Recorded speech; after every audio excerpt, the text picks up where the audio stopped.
and is recovering some of the 5 months of missing text messages from Trump-hating FBI agents Peter Strzok and Lisa Page. Also breaking right now, President Trump is telling the special counsel, Robert Mueller, that he will talk to him under oath. Sounds like the president has nothing to hide, but is it the right legal decision? We'll explore with our panel. And also brand new tonight, Robert Mueller and his mouthpieces in the corrupt liberal media, they are in a full-fledged panic and desperately trying to change the narrative to hide the truth amid a new stunning wave of information about anti-Trump bias, abuse of power, all at the highest levels, not the rank and file of the FBI and DOJ. Plus, you will not believe, you're not going to believe who James Comey hired to be his lawyer. That and so much more. Breaking news, the Department of Justice is urging the House Intelligence Committee Chair, Devin Nunes, not to release the classified memo exposing FISA abuses against the Trump campaign. Well, that is unacceptable to us, and it is why we are still demanding that Congress release the memo. Tell us the truth. That and more in our very important opening monologue. All right, our exclusive reporting on the DOJ. We can report right now that the missing FBI text messages, we'll tell you about it in a second. This is a game-changing development. But first, President Trump is letting the special counsel, Robert Mueller, know that there is no collusion and he has nothing to hide. Listen to this. Going to talk to Mueller? I'm looking forward to it, actually. Do you have a date set? Here's the story, just so you understand. There's been no collusion whatsoever. There's no obstruction whatsoever. And I'm looking forward to it. I would love to do it. You know, again, I have to say, subject to my lawyers and all of that. All right, with his lawyer's approval, that makes sense, but is that the smart play? Sounds like game on to me. The Drudge Report tonight has this headline up, and it sums it up perfectly. Trump stares down Mueller. I'll do it under oath. Now, Judge Jeanine Pirro, she'll join us later with legal reaction. Now, also tonight, the walls are closing in on those responsible for this massive corruption, abuse of power at the top levels of government in what we are now calling state-sponsored sabotage. Now, with this flood of damning news exposing all this malfeasance, the special counsel Robert Mueller and his spokespeople in the media are now working overtime. They want to create as many distractions as possible and discredit anybody that's telling the truth, like us here on the Fox News channel, for daring to report on the truth.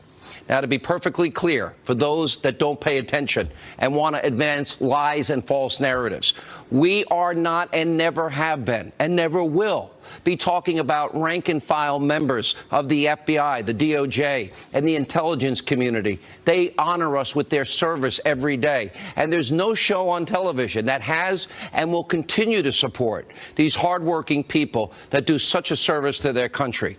But the criminal wrongdoing that we are exposing has to do with only a few select Obama administration top bureaucrats who thought that they knew better than you did about who should be your president.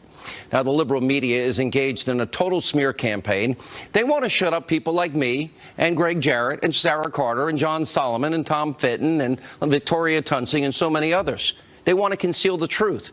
Now, we've always had the utmost respect for the FBI. I've had family in the FBI and the intelligence community and police officers and firefighters and the military.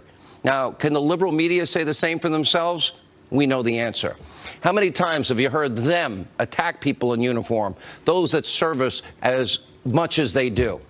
Now that we're getting closer and closer every single night in uncovering this huge, historic, massive scandal, the media is rushing to slander and discredit those of us that are exposing this. At the end of the day, every one of these so-called journalists at these so-called news networks are going to look like fools that we already know that they are. The same people who have been clinging to a sinking lifeboat of this phony Trump-Russia collusion story. It's been a year, and they still cannot admit they've been completely wrong. There's no evidence, and in many instances, they're flat out lying. And now, since none of this has worked, well, the media is now doing the bidding of Robert Mueller, their breathless, hysterical reporting about what the special counsel is doing. Don't believe me? Let your own eyes see. A dizzying 24 hours in the Russia investigation, no longer just inching toward the president. This morning, it is more like careening. Happening now, breaking news closing in.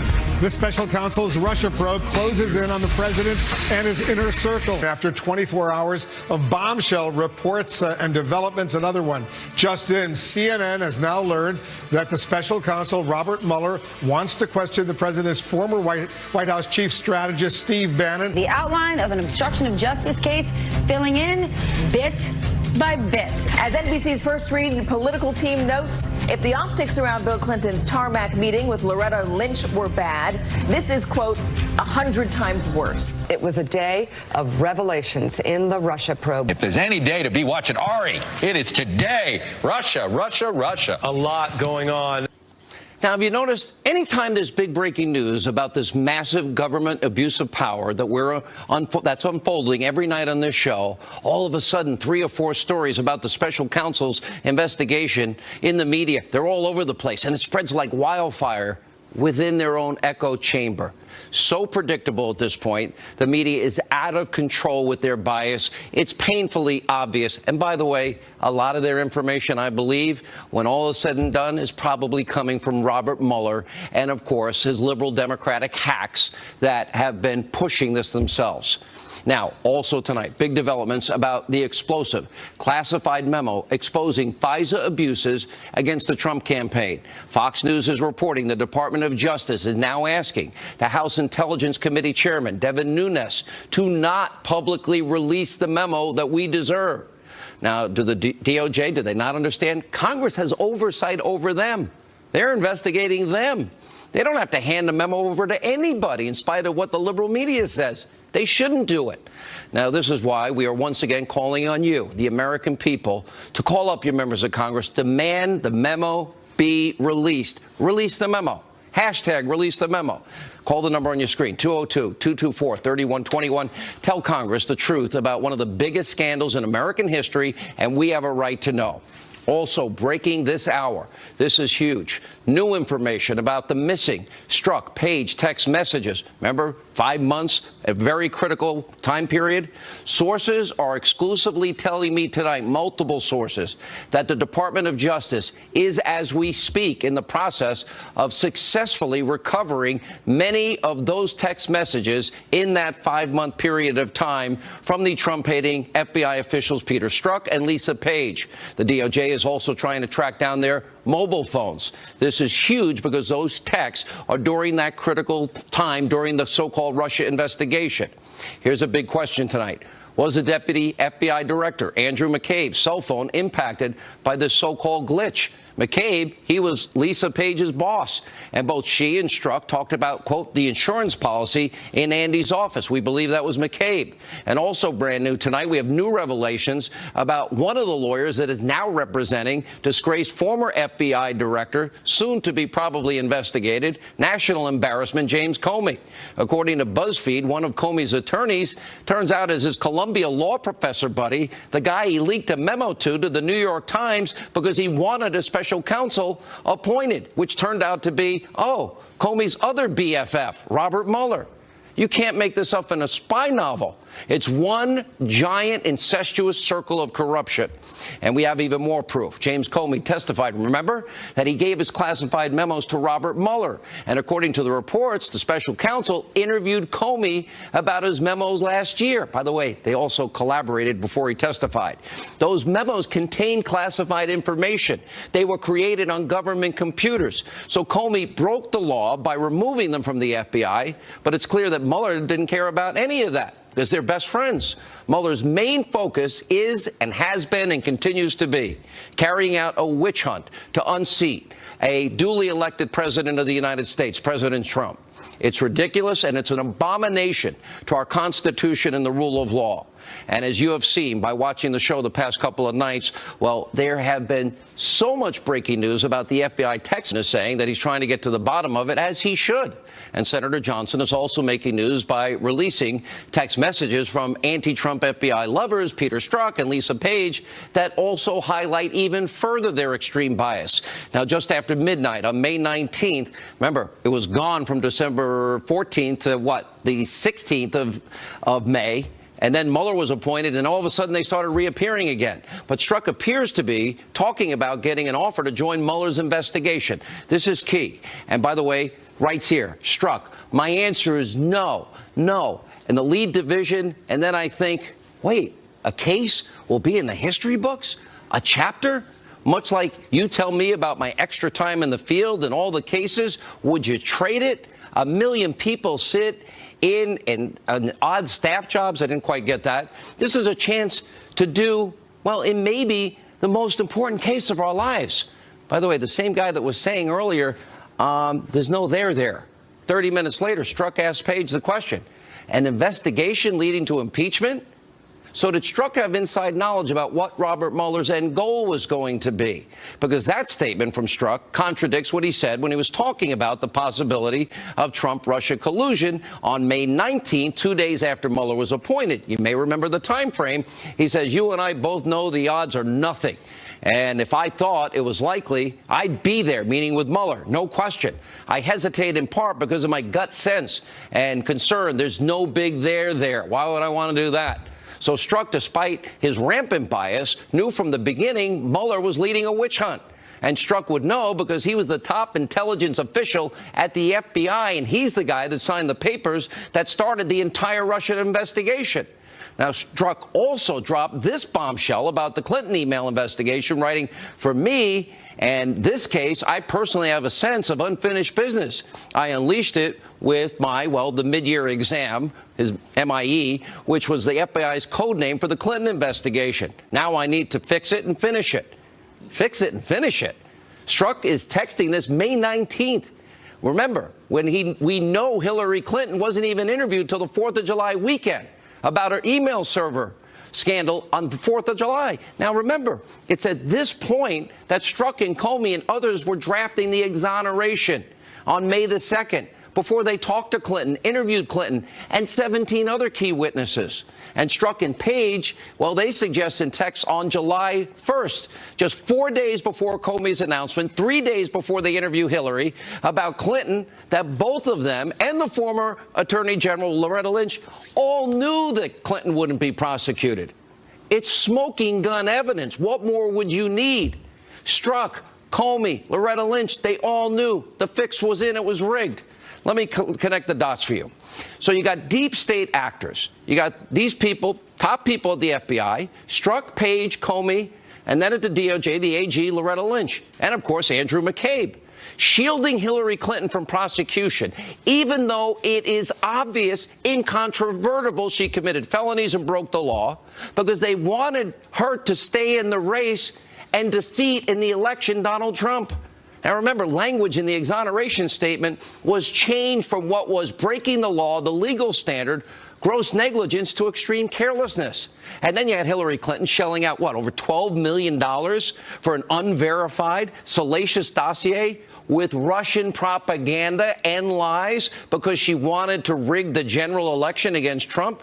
After all, she's the same woman that rigged the primaries, according to Donna Brazile, against Bernie Sanders. And on top of that, as a backup, Obama deep state officials, they used this fabricated dossier to obtain a FISA warrant. In other words, the Hillary bought and paid for phony Russian dossier to spy on an opposition candidate, Donald Trump, in an election year, and then as a president-elect. Talk about Watergate. This is Watergate on steroids and human growth hormone. The constitutional violations are severe and historically unprecedented in this country. You have deep state actors using and abusing the powerful tools of intelligence that we give them to protect this country, and covering up Hillary Clinton's crime because they wanted her to stay in the race, not be indicted, because they thought they knew better than you who should be the president. And more importantly, they thought they would never get caught. They never thought Clinton was going to lose. Now, tonight, it is time for the Attorney General. By the way, good job at the DOJ tonight by actually finding and now recovering some of the missing 5 months of text messages. But the Attorney General Sessions, and he needs to, I would argue tonight, appoint a second special counsel. Why? To investigate and prosecute every single person that we are talking about involved in this. Here with reaction, former chairman of the House Oversight Committee, Fox News contributor Jason Chaffetz, Fox News contributor, investigative reporter Sarah Carter, Fox News legal analyst Greg Jarrett.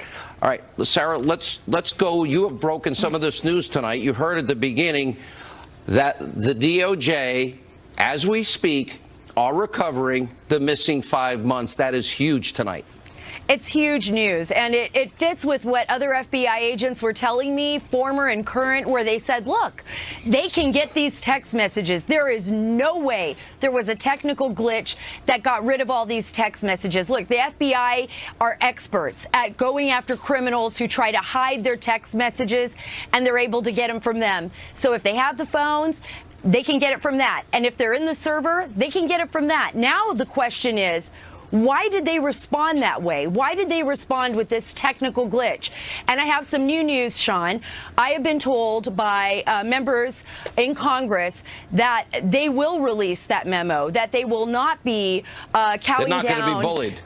They're not going to be bullied by the DOJ. They want this memo out to the public, and they will go to a vote on this. Okay, Greg Jarrett, let's talk about, first of all, this is big news about the release of this, but we take it even a step further. I mean, you see more texts from Lisa Page and Peter Strzok. What are your thoughts?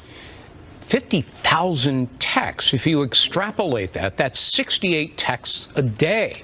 Did these two cheating lovebirds, who are still married to other people at the time, have any opportunity to actually do their jobs at the FBI? It appears abundantly clear that they harbored an anti-Trump animus and a unabashed adoration for Hillary Clinton, that it influenced their decisions, and they were involved in clearing Hillary Clinton and launching an investigation against a political candidate, Donald Trump, and then using a false document to spy on him, which is an abuse of power. It's a felony crime, 10 years punishable behind bars. And now you've got the DOJ trying to cover up the 4-page intel memo.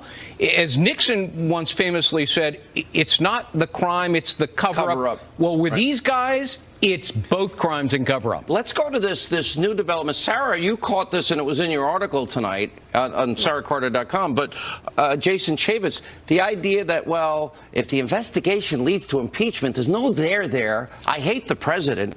F him. But if I can get rid of him, and this will make history, well, maybe I should get involved. What do you think, sweetheart?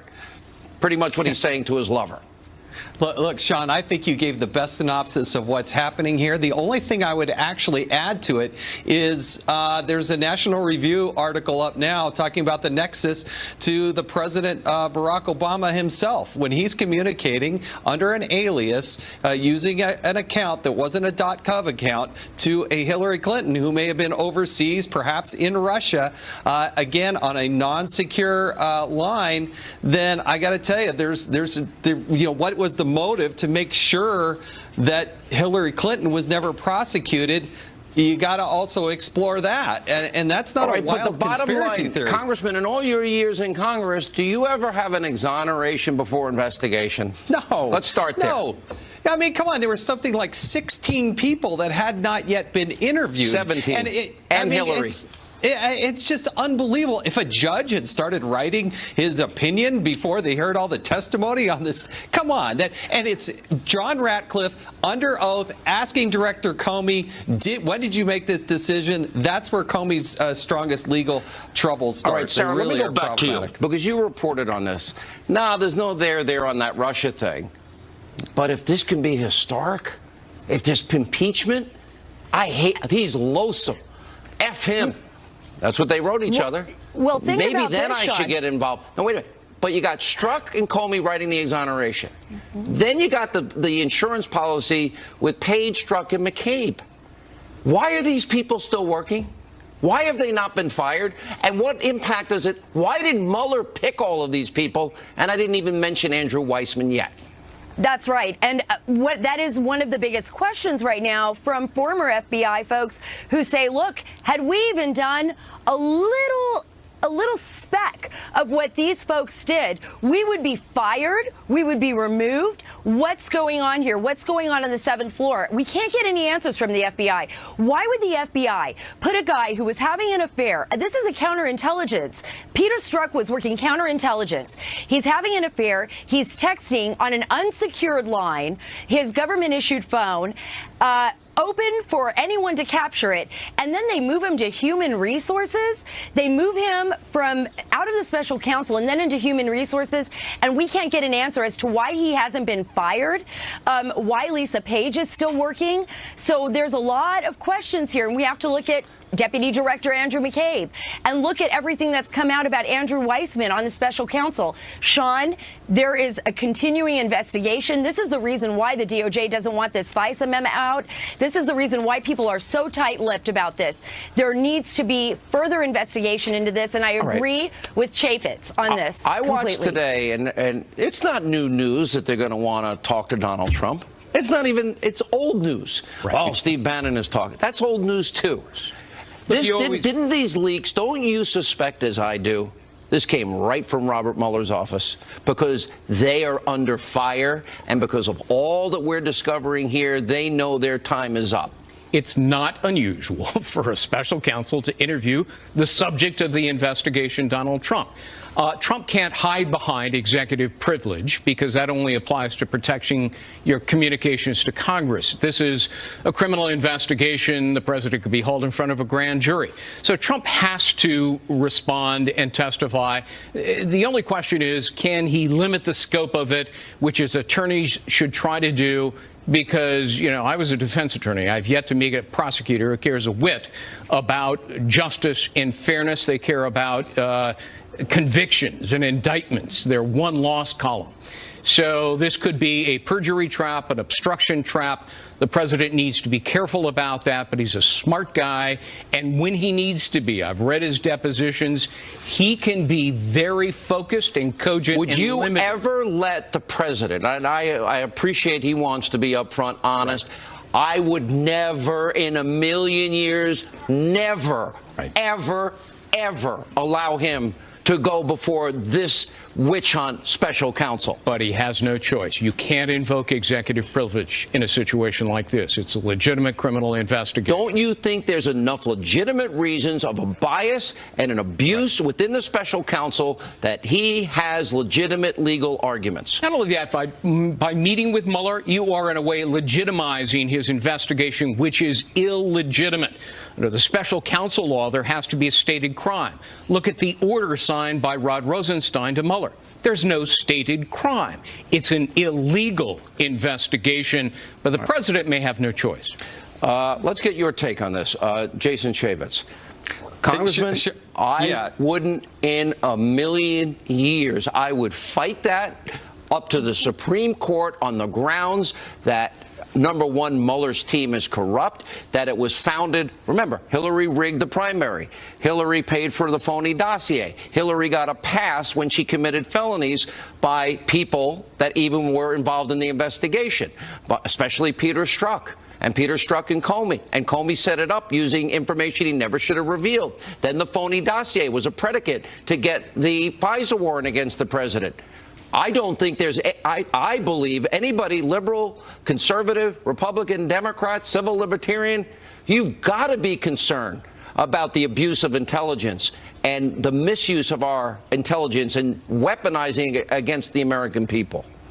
Look, I think I would do what you suggested and not do it. But I tell you what, Donald Trump is unlike anybody I've ever seen before. And I think he wants to get out there and do that. And if you look at what Donald Trump Jr. did, he released all his emails. He gave 23 hours of testimony about a 20-minute meeting. They do things different. One last thing I got to add, Sean, though. With Strzok and Page, why do these people have security clearances? If you don't have a security clearance, guess what? You don't work at the Department of Justice in their capacity. So how can they possibly have a security clearance, take away that security clearance, and get rid of them? They should be fired. They shouldn't be working and being paid by the American taxpayers right now. All right. Sarah Carter, we're going to give you the last word this segment. Well, I can just tell you this. I spoke with a defense attorney who's very familiar with Andrew Weissman and Robert Mueller, and he said the president would have to be crazy to fall into their trap. This is what they do. This is what they've done in the past. They're going to try to find anything, and this is why they want to question him. So, Sean, I mean, I don't know the legalese here. Greg is the expert, but that's what I was told. All right, last word for you, Greg Jarrett. Yeah, I wish there was a way the president could try to avoid it. Bill Clinton tried his best not to talk to Ken Starr. He negotiated some limits on his taped interview, but in the end, he had to do it. There just is no legal basis. I mean, you can try to go to the Supreme Court. The Supreme Court is going to knock you down. Politically, it's going to be ugly for the president. He's got to do the interview. He's got to do the interview, but there's a precedent for restrictions. There's a precedent for what the topics are going to be. The Bill Clinton case. Proffer, all sorts of, the lawyers, they get... In other words, it can't be open-ended, Greg. It's impossible. Right. Limit the scope Limit the scope. You know, and by the way, from the president's point of view, it's quite simple. I didn't talk to any Russians. I didn't collude. In terms of obstruction of justice, I'm allowed to fire people in the executive branch. All right. Thank you. Appreciate it, as always. Greg, Sarah, Congressman, thank you all for joining us. Now, the president is making major headlines tonight, declaring that there is no evidence of collusion and that he'd do that sit down under oath with the special counsel. Again, let me play this for you. We'll get reaction from Judge Janine Pirro. We're going to talk to Mueller. I'm looking forward to it, actually. Do you have a date set? Here's the story, just so you understand. There's been no collusion whatsoever. There's no obstruction whatsoever. And I'm looking forward to it. I would love to do it. Would you in person? You know, again, I have to say, subject to my lawyers and all of that. Well, the key words are subject to my lawyers. Now, the president's attorney, Ty Cobb, also weighing in, telling the New York Times tonight, quote, he's ready to meet with them, but he will be guided by the advice of his personal counsel. So should the president sit down with Robert Mueller? Joining us now with more reaction to that, she's the host of Justice. She also fills in on this show. She's also a very nice person and a great lawyer. How are you? I'm fine, thanks. Okay, the answer to your question is very simple. The president absolutely should not sit down. He should not agree to do it. But look, you and I both know the president. He says there is no collusion. There isn't anything. No, I admire him wanting to do it. But you know what? I don't believe that his lawyers have agreed that he will do it, and he said he'll be subject to the lawyers. But let me tell you why, Sean. Number one, why should he answer questions about the firing of Comey if he has a constitutional right to fire him?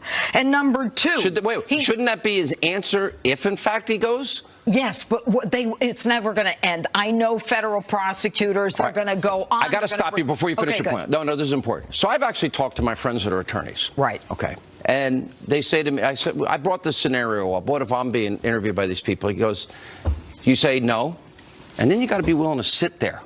Yep. And I'm used to, in my life, no dead air, ever. But I will tell you, I'd be able to do that. But we know President Trump.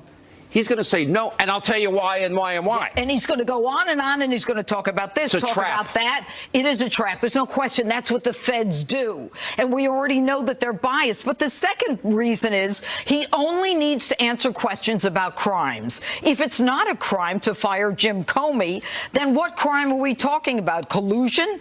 Russian collusion is not a crime.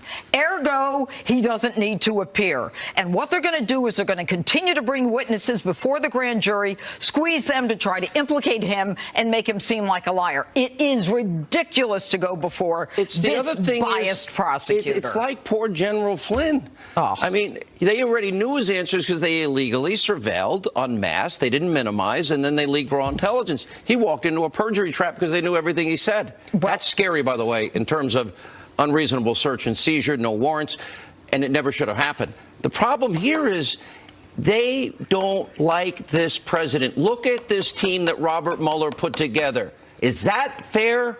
Strzok, Weissman, their backgrounds, Weissman is a guy that withheld exculpatory evidence. Well, he has a terrible reputation as a prosecutor. The courts know it. The Department of Justice knows it. But this is the same Department of Justice that has allowed all the things that you've talked about for the last several months. Here is the bottom line. It's our Justice Department. It's our FBI. How do you stop it? If Mueller pushes hard, how do you stop? Executive privilege? You go to the Supreme Court? What do you do? Well, certainly there's executive privilege. You don't have to go before them. This is more a political reason than it it is a legal reason. And that's why the president is saying, sure, I'll do it. Do you think, like I do, I don't trust Mueller based on who he's appointed and all that's gone on. I think Mueller is out for blood. Mueller is not only out for blood, he's out to save his own butt. And I'll tell you why. Because of all the revelations. Because he is the person who should be investigated. Jim Comey should be investigated. All of these guys, Strzok, McCabe, why are they getting a paycheck? Why is my taxpayers' money paying for them, my dollars?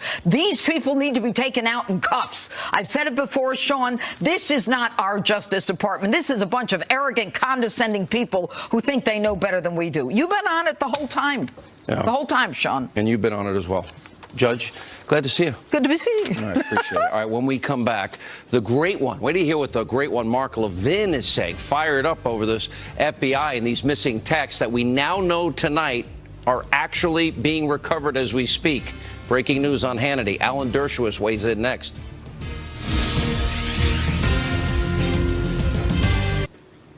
The FBI sought to interfere in our election. I'm not talking about the men and women who work at the FBI. I'm talking about the top echelon. They sought to interfere with our election, and they sought to interfere in our election in worse ways than the Russians did. How is it that Barack Obama is never questioned about this? His name never comes up. Never comes up. Are you telling me that the director of the National Security Council, Susan Rice, didn't know a thing? Are you telling me that the deputy director of the National Security Council, Ben Rhodes, a well-known leaker, he didn't know a thing? Are you telling me Valerie Jarrett didn't know a thing as she sits there controlling every department and every cabinet secretary? Are you telling me that James Comey, who likes to meet with presidents and takes memos, that he didn't meet with the president or write any memos? It's nice to see now that we have committees of Congress who are concerned about this. It's nice to see now that we have radio hosts who are concerned about this. It's nice to see that we now have television hosts who are concerned about this. Where the hell were they in March? Mark, what are you talking about? Where were they in March? When I had information, pulled it together from the public accounts, and began to pull the string and to see that something didn't smell right, something didn't look right. And the media came down on me like a ton of bricks. And Mark was on this show at that time, and Sarah Carter and John Solomon in March. They broke the story about FISA abuse and a warrant at Trump Tower. Here with reaction, the author of the bestseller, Trumped Up, How Criminalization of Political Differences Endangers Democracy, Harvard constitutional law professor, Alan Dershowitz. Sir, good to see you again. I saw your comments that you fear that they're going to try and go after obstruction of justice. This was supposed to be about collusion. Explain your fear. Well, my worry is that a constitutional crisis could be started if Mueller starts probing the president's motives as to why he exercised his constitutional authority to fire Comey, why he exercised his constitutional authority in telling Comey, if he did, to go easy on Flynn. Those are actions that are definitely provided for in Article 2 of the Constitution. And prosecutors simply do not have authority to probe the motives and try to get into the brain of the president any more than when President Bush pardoned Caspar Weinberger to prevent himself from being targeted. Nobody thought to probe his mind or the workings of his mind. And so I think one possibility is for the president to say, look, I'll answer questions about criminal conduct, alleged criminal conduct, but I won't answer questions about my motives in exercising my constitutional authority. And if you press me on that, we'll take that issue up to the United States Supreme Court. We'll get that resolved before anybody can be charged with anything relating to obstruction of justice for exercising constitutional rights. In this environment, Professor, why would the president ever go before Comey? I'm sorry, before Mueller, knowing about Comey and Strzok and Page? And what would you do if you were his attorney? Well, first, he really has no choice. The special counsel can subpoena him to go in front of the grand jury. He can refuse to answer specific questions based on privilege or specific areas based on his constitutional authority. But in general, every American citizen has to comply with a subpoena to go in front of the grand jury. And so he will have to probably compromise and work out a deal with time limits with his lawyer present, and with limits on the scope of the questioning. Now, they won't agree on obstruction of justice. Mueller will insist on asking him questions, and his lawyers might very well say, no, that's out of bounds. It will create a constitutional violation of checks and balances and separation of powers for anyone to question the president's actions under Article 2 of the Constitution. As long as they were lawful actions under the Constitution, nobody has the authority to question the president's motives. All right, so you have, I'm sure, look, you're a well-known criminal defense attorney, Harvard law professor. Have you ever heard, A, of an FBI director and an investigator writing exoneration draft after draft months before they interview the key people involved? B, when a phony dossier paid for by one candidate is used not only to lie to the American people, that's separate and apart, but then used as the basis for a FISA warrant, isn't there a strong argument here this never should have happened? Yes, and I think every civil libertarian should be concerned about the abuses of the FBI. Look, I've been writing about the FBI since J. Edgar Hoover was the director, and civil libertarians, whether they are conservatives or liberals, ought to be concerned about the potential abuses of intelligence, which is why I called for an independent commission, a bipartisan commission, not a political inquiry, to inquire into whether there was influence in the election by Russia, influence in the election by the FBI or anyone else, because you're not going to get it when you have partisan disputes by members of Congress or a special counsel whose only proper job is to investigate. But have you ever seen it this bad? I mean, to use one candidate, a phony dossier they paid for, to be the premise of a FISA warrant against an opposition candidate, and then an incoming president, and then the FBI director is literally exonerating. So this, and I believe there were crimes committed, you know, mishandling of classified information, destruction of classified information. You know, I don't know many people that acid wash their hard drives and beat the crap out of their mobile devices, Professor. So I think there was a strong case there, but they exonerated her before they investigated. Whether you, it doesn't matter. As you know, but I know where you stand. But my question here is, there has to be a basis here that this was formulated on false information from the get-go.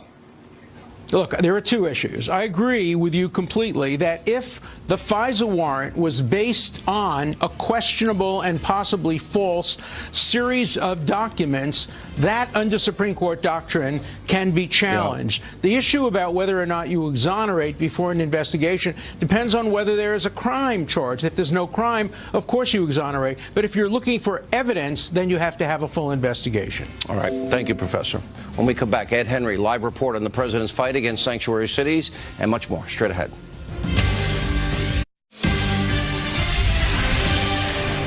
Big news tonight on President Trump's fight against illegal immigration. Live from the White House with all the details, Fox News chief national correspondent, our own Ed Henry. Ed, you're there alone tonight. The president's on an airplane.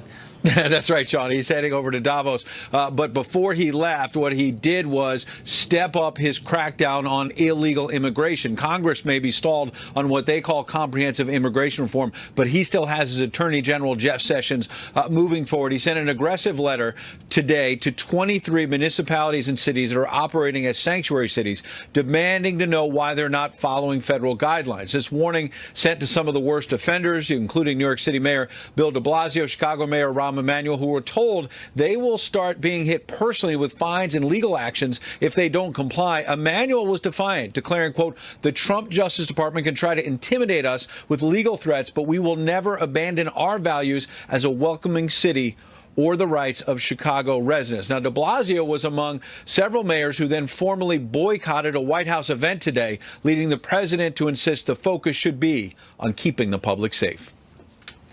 Sanctuary cities are the best friend of gangs and cartels like MS-13. Death rate around sanctuary cities in and around for innocent Americans is unacceptable.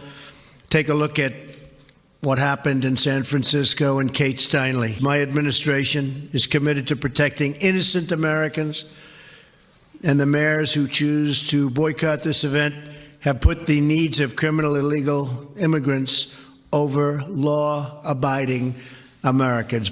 Now, that came after the president lashed out at Senate Democratic leader Chuck Schumer for backpedaling on funding for the wall. The president tweeting, quote, "Crying Chuck fully understands, especially after his humiliating defeat, that if there's no wall, there's no DACA or protection for dreamers. We must have safety, security, together with a strong military for our great people." Now, Schumer tweeted back, quote, "The clock is ticking for dreamers. If we don't solve this problem in 15 days, the Republicans are going to have to explain to dreamers what their plan is to prevent them from being deported." But White House aides think Schumer is just talking tough because he's under pressure from the left after what happened on the government shutdown. And in fact, administration officials tell me they believe the bipartisan DACA deal that Schumer, Durbin, and others have been pushing is dead on arrival. And so the president's going to jump into the fray, laying out his own legislative framework on immigration, particularly tougher provisions on cracking down on illegals. That's going to come out next Monday, Sean. All right, Ed Henry at the White House holding down the fort for the president tonight. He's going to be living in that house tonight. Kidding. All right, joining us now, nationally syndicated radio talk show host with the Salem Radio Network, Larry Elder, Fox News correspondent at large, Geraldo Rivera. Welcome back, Geraldo. I know you had a recent medical procedure. You look great. Thanks for the picture. Thanks. You make it sound like I had plastic surgery. You did. Yeah, you had a little thing on your back fixed. And he sends me a picture. See, my staples are out. I'm like, gee, thanks, Geraldo. Yeah. That's how close we are, my brother. I know how passionate you are on immigration, but you would accept the deal, build the wall, fully fund it, and chain migration, merit-based immigration, if you got DACA, right? Why did Chuck Schumer act like a big baby after he got rolled on the Schumer shutdown? In broad strokes, you're absolutely right to recite what I believe is a reasonable compromise on the issue of immigration reform. We can't, by concentrating on sanctuary cities, snatch defeat from the jaws of victory. We have an opportunity now. President Donald Trump has a historic opportunity. He got Chuck Schumer and fiery left-wing congresspeople like Luis Gutierrez to say, yes, we will fund the southern border wall that was the central issue in Trump's campaign. We will fund the border wall. You get the border wall if you give us humanity for the 750,000 dreamers. But here's the thing. Democrats don't want the wall. They don't want DACA. They want to run on DACA. Isn't that the truth, Larry Elder? That is the truth. They don't want the wall. The reason they don't want the wall is because Democrats have lost the white vote since 1964. Unless they can use some sort of Jedi mind trick to convince white people to agree to have their taxes raised and have government expanded, they need to bring in voters that share that philosophy. That means voters from third world countries. They want the borders to remain porous because these illegal aliens turned citizens would likely vote for the Democratic Party 2-1. So this is their way of getting a governing majority. All this nonsense about race? Larry, is this about race? How did this suddenly become about race? It's about votes. 700,000 merit-based immigrants in the grand tradition of this country. This is a wonderful opportunity for this president. I've known him for 40 years to do something that I know he wants to do, have compassion for these kids. And he'll give the wall. You'll get the wall. But start talking about people of color and this color and that color. Geraldo, a mind experiment, please, my friend. Ask yourself whether or not Luis Gutierrez and Harry Reid would have exactly the same position on border wall and on border security if 80% of illegals turned citizens would likely vote Republican. I dare say we'd probably have a very different conversation. I know that you're an acolyte of Ronald Reagan. The walls would be secured Larry, you believe in Ronald Reagan. The walls would be secured Ronald Reagan understood that Latinos particularly are instinctively entrepreneurial. They're capitalists. They could be Republicans. Look, Donald Trump ticked up despite the worst press of any candidate ever in terms of the Hispanic vote. May I say Treat something? them with kindness and respect. I'm happy. Look, we just deported Jorge Garcia, may I say something, a 39-year-old guy who came here at age 10. I mean, are we going to have 700,000 incidents of Jorge Garcia's being deported as his citizen children cry and clutch his leg? Come on, let's make a deal here, Larry. Let's make a deal. I'm I'm happy you mentioned Ronald Reagan, because Ronald Reagan in 1986 got rolled. He was promised two things. He was promised border security and that employers who knowingly hired illegal aliens would be heavily sanctioned, neither of which was done. Republicans are determined not to make the same mistake. I'm going to have to George verify. W. We did not Bush got verify. We trusted, we 44% didn't of the verify. Latino vote. I want to thank you George both. W. Bush got 44% of the Latino vote. When we can compete. Welcome back, Geraldo. We're out of time. A very powerful video of the day.